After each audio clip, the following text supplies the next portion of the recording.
In today's video, I'm going to teach you how to create dependencies in Smartsheet. We'll start right inside your project sheet in Smartsheet. Go ahead and open the sheet where you're managing your tasks. Make sure you're in grid view so you can clearly see your columns, like task name, start date, end date, and any others you've added. First, we need a column that will store the dependency information, usually called predecessors.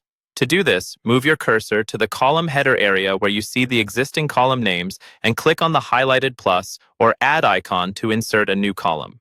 When the menu appears, choose the option that lets you define the column type. Right now, it may show something like text number as the default. Click where it says text number, and from here you can change what kind of data this column holds. In the name field, type the label you want for your dependency column, typically predecessors, so it's clear to everyone what this column is used for. Once you've entered the name, click Apply to save those changes and add the column to your sheet. Next, we'll configure your project to actually use dependencies.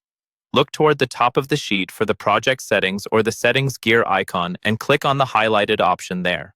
This opens a panel where you can enable dependencies and map which column Smartsheet should use.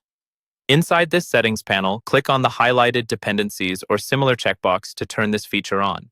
Once dependencies are enabled, Smartsheet will show you drop-downs to select your start date and end date columns, as well as the predecessors column you just created. Click each highlighted drop-down and choose the appropriate column from your sheet. For example, pick your existing start column for the start date, your end or finish column for the end date, and select the new predecessors column you just named. As you work through these options, you may see additional fields you can type into, such as defining how durations are calculated. Type the appropriate values in the highlighted fields, then confirm each choice. When everything looks correct, click the highlighted button to save and close the settings panel. Now your sheet is ready to use dependencies. In the predecessors column, you can type the row numbers of tasks that must be completed first, and Smartsheet will automatically update start and end dates based on those relationships. This setup will help your project schedule stay accurate and automatically adjust when things change.